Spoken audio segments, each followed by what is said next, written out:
you have all these entitled illegal aliens. You see the videos every day where ICE has to wait outside the state courthouses or jails when they're releasing some guy with, huge rap sheet, been deported before, and his wife and baby will be in the car. And then the ICE comes over, like 2 or 3 of them, and says, hey, get out of the car. We know who you are. They go, no, no, no. Then a mob comes over and starts attacking ICE. We've seen these countless videos.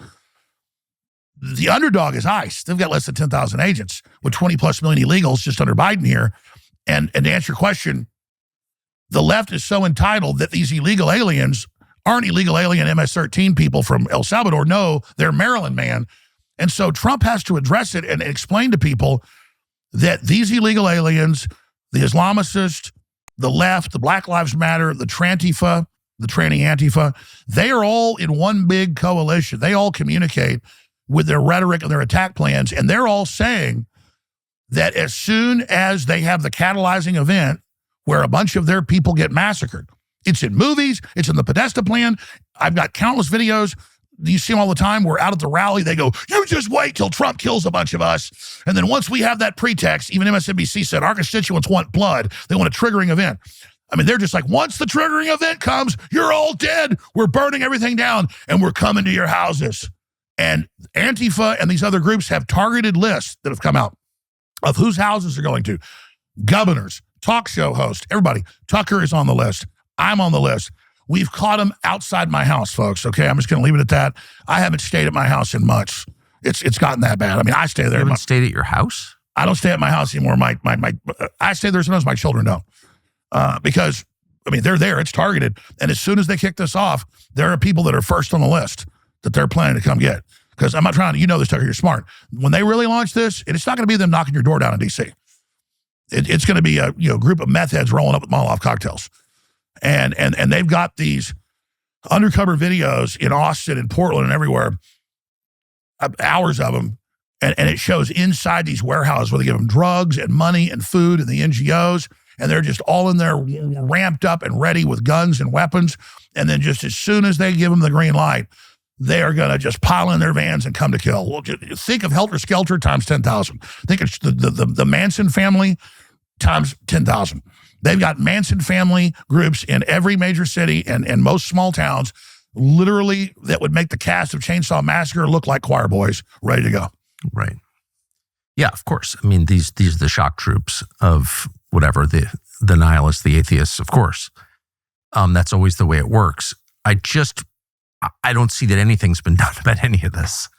Well, I think Trump is smart, but he's so insulated his whole life, in golf courses and the presidency and all that. He's gone through a lot of hell, but he's insulated, seeing law and order around him, and has no idea what it's like for me personally. I mean, Austin, where I've lived since high school, used to be a beautiful, safe city. Everybody's houses get invaded. Everybody's cars get broken into. Our reporter in March just got executed in the parking lot of his apartments. And I've said 98% chance it'll be a Hispanic gangbanger or a black gangbanger, not because I'm being mean to Hispanics or blacks. Well, it turned out I was right on both. Mainstream media said, or legacy media, Jones puts out racist announcement, predicts Jamie White has been killed by some race-based gang of Hispanics. So this guy got murdered, but the real problem is that you're a racist? Yes, and then the real problem is he got murdered. Absolutely, and a mile from my office. And who was it? Well, it turned out I was right on both counts. So 2 of them were charged with murder, one, because they participated. One is Hispanic, and literally on his Facebook had Mexican flags and La Reconquista and Take Over America, Down with America. The other guy cut a rap song, black guy, about how he killed that Jamie White, that white guy, F him. So they were able to find them off their cell phone data, and they were driving a stolen car when they killed him in the parking lot. But the point was, my reporter was killed, and both the individuals charged with murder, one, the police said it's also racially motivated because they both talked about how they love killing that white guy. So we're told there's not these crime waves. We're told this isn't going on. There's a lot of that. There's a lot of I love to kill white people going on, and it's tolerated and celebrated. Well, remember what happened with Charlie Kirk? I mean, tens of thousands of leftists just saying, kill his family, kill his wife, kill all the Republicans. And then take this attorney general candidate that's been in the lead, Jones, in Virginia. He said the same thing they keep saying. The same thing people said about Charlie Kirk's wife. Kill her and her kids and her parents because they're all racist. because they So he's in the kill the whites, as he said. And well, he said, kill these legislators, and he said by their names, and kill their kids. All white legislators. Yeah, all white. He said, yeah, kill these white people and kill their kids, and then to teach their wife a lesson. So he says, we're literally going to leave your white women. This guy's running for attorney general. Yes. And I think he's still getting, 45% of Democrats supporting him. And they won't decry him. Here's something you may not have known. Back in 2015, the Congress of the United States repealed something called the Country of Origin Labeling Act. Now, why is this relevant to you? Well, it means, among other things, that when you buy beef at the supermarket that says made in the USA, it may not actually be. In fact, it could be, likely is, from a foreign country. It means that repackaging foreign meat can be enough to get the Made in USA designation. It's a lie. It's an absolute lie. Most people don't even know what's happening. So how can you be sure that the meat you're eating is from the United States and has been raised with the highest quality standards and is the tastiest? It's truly made here. Well, it's simple. You can go to our friends at Merriweather Farms. Merriweather Farms is an American small business. It's based in Riverton, Wyoming. We know the people who run it, and they're great people. And they have great meat. They ship the highest quality meat raised free from growth hormones and antibiotics directly to your doorstep. It's delicious. We eat it a lot, including at this table. These are Americans. These are American-made products. They are the real deal. Again, we eat that meat at this table from Riverton, Wyoming. They're the best. MerriweatherFarms.com. Use the discount code Tucker10 and you get an extra 10% off. Again, that's Merriweather Farms, MERIWETHER,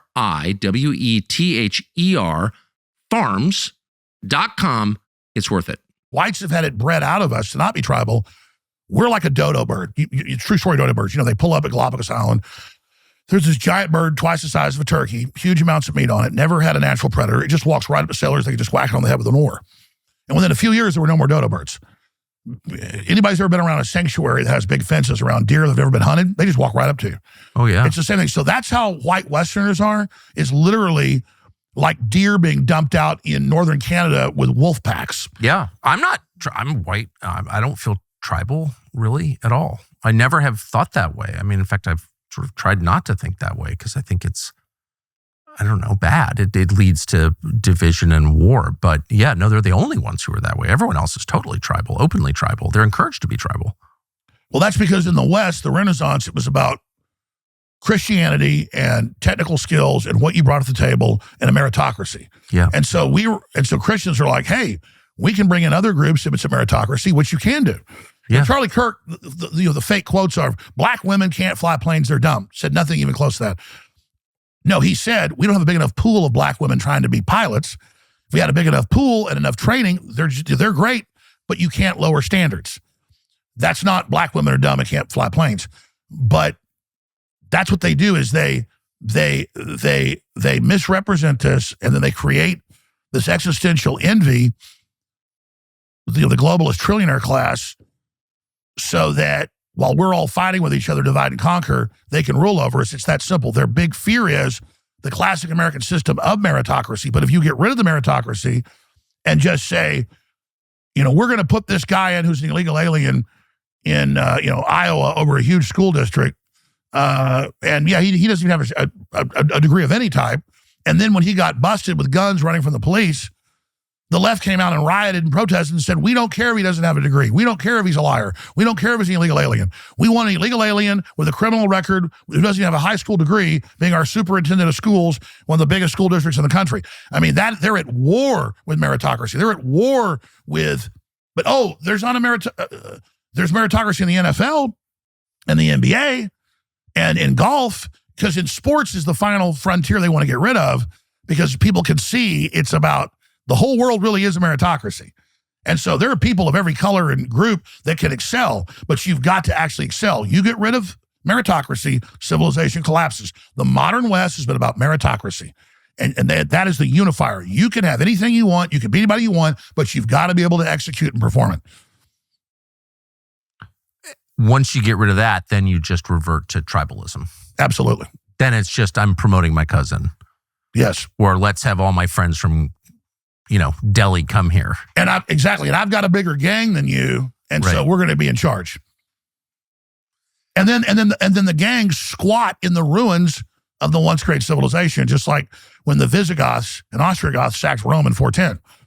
And then it all just collapsed and grew into wilderness in a few years, and everybody left it because it was just a big empty tomb. Yeah, it's the Bombay train station with trees growing out of the windows. Yeah, no, I've seen it a lot around the world, and that can't happen here, but it feels like we're moving toward that very, very quickly. So how do you stop that? You have to recognize that the Larry Finks and others think they're above the law. They think they're invincible. They've got their big... It's more than that. I'm sorry. They hate us, actually. There is hatred. It's not just neglect. It's not just, I'm in it for the money. Larry Fink could probably have made more money without ESG, actually. Oh, I agree. I was about to say. So it's not it, but the point of ESG is to destroy the civilization. And what's the point there? It's not just so they can like leave in their escape pod. It's because they hate the civilization. Exactly. In fact, they're suicide bombers. They're economic, cultural suicide bombers. I was about to say, Larry Fink, one time I was flying in a private jet, somebody I was flying with over Connecticut, and they go, look, there's Larry Fink's giant compound. And you can see the big fences and the thousands of acres and, security guard stations. The point is he thinks that he can wage war against us and that he's going to be insulated. He's got to be exposed.